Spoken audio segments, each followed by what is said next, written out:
Ini hak Allah Ta'ala. Adapun yang kedua ni, yang kita baca ayat yang kedua, ini hukuman qisas. Nyawa dengan nyawa. Bunuh orang dengan sengaja. Sabit kesalahan, dijatuhkan hukuman bunuh balas. Mata dengan mata. Dia cocoh metikam mata orang buta. Tikam mata dia katik. Tikam mata dia katik. Ya buta sama. Dia kerak telinga dia juga sebelah. Dia kerak sebelah.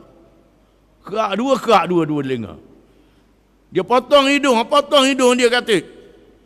Patahkan gigi dia katik. Sebatang gigi dan sebatang gigi. Adapun luka, dengan qisas dibayar diat. Kerana luka payah nak ukur. Maka dibayar diat, denda. Hukuman qisas ini dibenarkan pengampunan. Yang mengampun ialah kalau sekiranya kecederaan, orang yang cedera itu boleh ampun. Boleh maafkan, dapat pahala yang besar. Dia tak mau maaf, hukuman qisas. Kalau sekiranya kematian, yang boleh mengampun ialah wali kepada si mati. Ayah dia ataupun anak dia, wali kepada si mati.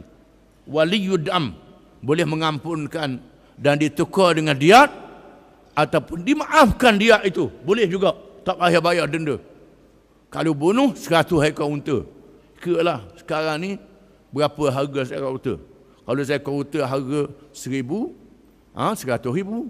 Kalau seekor unta harga 5,000, 500,000. 500,000 tu dibayar pada wali dia. Bukan boleh pada kerajaan. Ini bela. Ini beza kenapa hang. Lah ni bayar denda nyegomo dia kerajaan. Dalam Islam tidak. Boleh kepada mangsa kezaliman. Ini hukum Islam. Bila orang kafir dengar, rupanya lagu tu, dengar dulu. Masalahnya tak mau dengar dulu. Pakai gomo daripada jauh. Dengar dulu apa dia hukum Islam. Hukum Islam tu apa dia? Baru dia tahu. Rotang lagu mana? Bukan rotak macam dia siapa cabut isi-isi. Nak putus horak. Hukuman sebab dalam Islam ni untuk mengajar, mendidik, bukan untuk menyeksa. Hukuman-hukuman ini ada dalam kitab Taurat. Dalam kitab Taurat.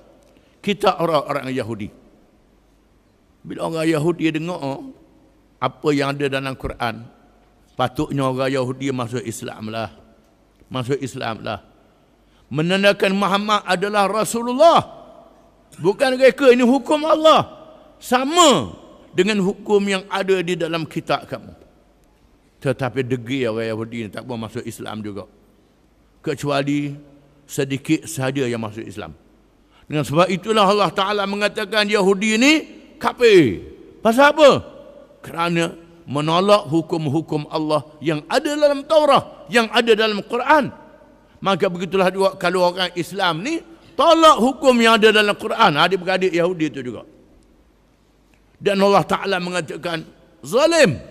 Tak melaksanakan hukum yang ada dalam kitab Allah adalah zalim. Walaupun kita tengok hukum yang ada pada hari ini ringan. Ringan tu tak zalim lah. Guna akal kita. Tak zalim lah. Tapi Tuhan kata zalim. Zalim terhadap mangsa. Undang-undang yang ada pada hari ini membela orang zalim.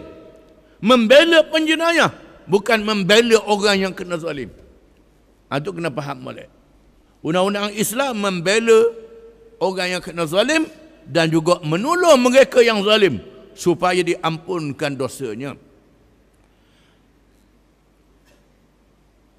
Ayat-ayat tersebut menyatakan tentang hukum jenayah yang disebut di dalam kitab Taurat, di mana ianya terdapat beberapa persamaan dengan syariat umat Muhammad sallallahu alaihi wasallam. Di mana ada beberapa hukum di dalam Taurat yang tidak dinasahkan oleh Al-Quran. Quran tidak menasahkan hukum itu. Wallahu a'lam.